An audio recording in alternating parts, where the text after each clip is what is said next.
What's up, everybody? Um, Laying here in my bed, trying to relax, recovering from anal fistula surgery. This is post-op day 2.5.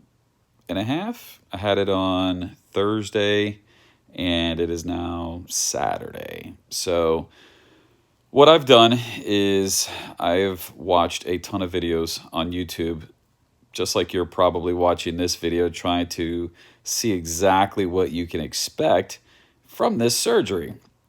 Now, I took all the videos, there really is not a lot of them. There's not a lot of, um, videos explaining what to expect, except for maybe I found like maybe 4 or 5. There's a lot of medical videos telling you, how the procedure is done, but not a lot from the patients explaining what exactly they go through or any tips or tricks to help them get past the pain of this surgery because it's not comfortable at all. But what I have gathered from the videos that I've watched, I've taken what these other people didn't do and I'm now implementing it into what I'm doing to recover. So, first things first, I want to disclose that this is my experience. I'm not giving anybody medical advice or telling you guys what to do. I'm just telling you what is worked for me. Now, the other thing about me is I'm a little bit different. I had the weight loss surgery, so I had the vertical sleeve gastrectomy. So, one of the things that I'm doing that's somewhat easier for me to do is I'm doing a liquid diet. Now, when you have the vertical sleeve gastrectomy and you have weight loss surgery, the part of your stomach that creates the hunger chemical called ghrelin, which tells your brain that you're hungry and you're starving, that part of my stomach's been removed. So doing a liquid diet for me is probably a little bit more simple than other people, but like I said, I can't judge.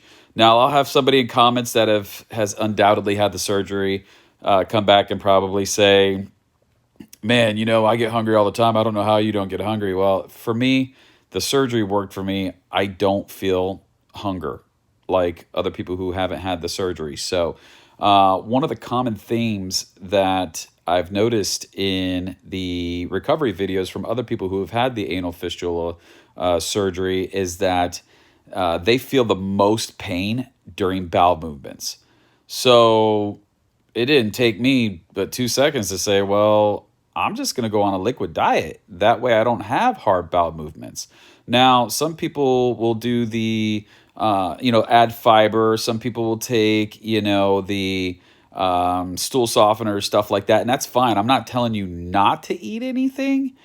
I'm just a big sissy when it comes to pain.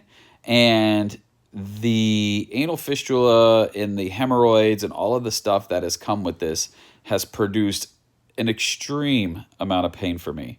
I've been battling this for well over 6 weeks before I could get into the surgery, and it's super uncomfortable. So if you're watching this video, you're probably in some sort of discomfort yourself. So one of the tips that I would tell you, if you can do it, the night before your surgery, get you some laxatives, get you some of the milk of magnesia, help yourself really just clean out your bowels really, really good. So that way, once you do have the surgery, there's nothing in your bowels. You're not going to have a hard bowel movement. Literally, the bowel movements that I've been having the last 2 days had just been water, like straight up liquid. So that is one of the tips that I would give you if you can do it. If you can't do it, then man, add the fiber, add the stool softeners, something to where it's so soft coming out. The other tip that I would give you, and this one is super important because the nurse that was setting my IV didn't really understand what I was talking about or didn't know of this. But there is this stuff that's called Exparel. I'm not sure if you can see it. I'll zoom in a little bit. Exparel. Exparel. This is a shot that they give you while you're under anesthesia into the place that they do the incision around your anal area or wherever you have your incision. Mine was like right outside the opening, so it was super tender. This shot, the only way I can dumb it down is it's like a long lasting Novocaine. This stuff is supposed to last like 48 hours to like 96 hours. They give you a band on your hand to let other people know in the hospital that you have had Exparel, and to not administer anything else. So this stuff was like a godsend, and I'll tell you the reason why. Once you have your procedure, and if you don't have Exparel, that numbing agent that they use to make your incision like wears off super fast, man. So when you wake up from your anesthesia, you're not going to feel anything because that numbing agent is still there. But as the hours go by and you start waking up and that stuff starts wearing off, that is when that pain is going to hit you. Thank God, with this stuff, dude, I haven't felt anything in almost the last 48 hours. Now, that being said, it is slowly wearing off, which is now telling me I need to start my pain medication regimen. Because as you're slowly coming off of this Exparel and it's wearing off, I'm noticing that the pain is starting to increase. So instead of me waiting till I'm in excruciating pain, I'm already on the medicine. I'm already taking the pain relievers and stuff like that. So, two things. So, if you're going to have this procedure, clear out your bowels the night before. Plan on a liquid diet. I've got beef bouillon. I've got chicken bouillon. I've got protein shakes. I've got sugar-free Gatorade. I've got everything that I need to keep me sustained and hydrated while I'm coming off this numbing medication. So that way I can judge how it's going to be to have a bowel movement.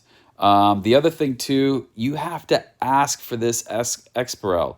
The nurse that, like I said, was setting my IV, she didn't know about it. Thank God I had another nurse that was walking by that happened to be a manager that overheard me asking about it. And she was like, yeah, we've got Exparel. We've got it, but your insurance doesn't cover it. At least my insurance did not cover it. And she said it was going to be an out-of-pocket expense. And I said, well, how much is this going to cost me? She's like, it's $300 for that shot.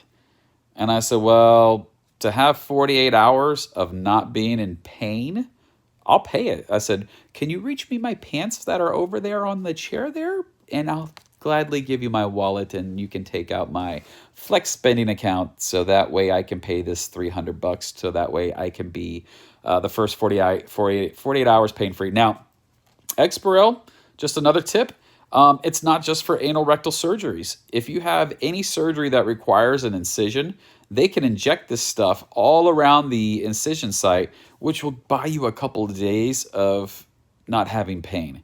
So that right there in itself was worth the money to me because, like I said, I'm not a very big pain tolerance person. The other thing too is I'm finding a lot of comfort in laying down. Obviously, I'm doing this video from my bed, so laying down and taking the pressure and the weight off of my lower side, just the gravity pulling everything downwards is kind of uncomfortable. So laying down for me has been really good. So it might work for you. You may find sitting up or even walking around that may bring you comfort. Everybody's going to be different. But as of day 2, the pain is starting to come now. It's starting to roll in because the Exparel is wearing off. So the 2 biggest tips if you're watching this, and I'll upload another video maybe in a couple days just to tell you how I'm feeling. But for the biggest tips is to go on a liquid diet just because having to push out something that's hard is going to be super painful. And the other one is to ask your provider, ask your surgeon if you can get this Exparel shot. I can only imagine how painful this would be if I didn't have that shot. So hopefully this video will give you some, insights on to, what to do leading up to your surgery. Now, the other thing is people have been asking me, how did you even get an anal fistula? And I'll be forthcoming with everybody because it is what it is. I'm 40 years old. I've got a history in my family of cancer. Everybody knows that Chadwick Boseman, Black Panther, just passed away of colorectal cancer at 43. So literally, I went in just as a precaution, just to get a colorectal exam, just to see if I had any polyps or was anything cancerous going on there, just to clear my mind. And inadvertently, and here's a big tip for you guys, when you're in that waiting room and the receptionist gives you that paperwork to fill out, you gotta read everything, man. I'm just signing stuff and just getting it done just to turn it in, just because I just want to get it done. I hate filling out paperwork. Inadvertently, I gave the doctor permission to do whatever he needed to do while he was up in there, and without waking me up. So I signed off on a release to let the doctor do whatever he wanted to do. Well, I didn't know I had 3 internal hemorrhoids up inside of me that weren't bothering me. I didn't go in there for hemorrhoids. I literally went in just to get scanned for cancer, just to put my mind at ease. This doctor did some preventative work on me and burned 3 hemorrhoids out of me that were inside of me. And let me tell you about pain, man. It was excruciatingly painful once that numbing stuff wore off. I didn't know what was going on inside of me. When they wake you up from anesthesia, they try to tell you what you did, but you really don't comprehend anything because you literally just woke up. So, but it was explained to me that they took out 3 hemorrhoids that were inside of me, and they shouldn't bother me anymore. Well, they weren't bothering me to begin with. And no follow-up antibiotics were given to me. No pain medicine was even given to me. And I was just told to go home, and I might experience a little rectal bleeding.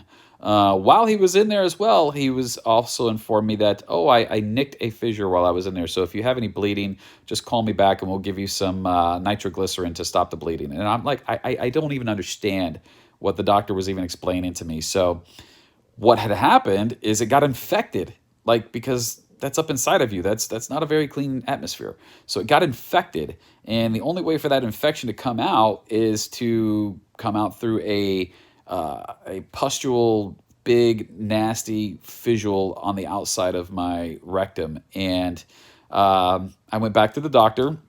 He immediately took one look at it and says, I can't fix this. You got to go see a colorectal surgeon, because I can't cut around the sphincter, because if I slip, you will lose your ability to hold in any excrement and stuff like that. So it's a very delicate procedure that only a colorectal surgeon can do. So obviously with the anal fistula, if you guys have done your research, you can't get out of it. There's no ifs, ands, or buts about it. You have to have the surgery, because it's not going to clear up with antibiotics. So they literally got to cut you open, drain out all the infection, clean it out, and then repair the damage that was done. So that's where I'm at right now. What I thought was a simple procedure to go get screened for colon cancer turned into a freaking nightmare. The last 6 weeks have just been super painful. Wouldn't wish this upon anybody. So do your due diligence, read all of the paperwork, have a game plan, talk to your surgeon before you have a colonoscopy done. Let them know that I'm only here for a cancer screening. If there's something else in there, don't do it unless it's life-threatening and we need to have a plan of attack. I need to know what you're going to do inside of me before I sign off on permission just to let you do whatever you want to do. That's just my experience. Like I said, if you want to save yourself some agony, like I said, this is what I've been going through. But the 2 biggest tips right now that I can give you as far as the surgery is minimize your pain and discomfort by going on a liquid diet if you can do it. If you can't, then take your stool softeners, take your fiber, so that way things come out a lot more soft for you. And this right here is going to save you a lot of agony. I'll do a video probably in a couple days just to give you an update on how everything's going. And then if you have any questions, put it down in the comments below.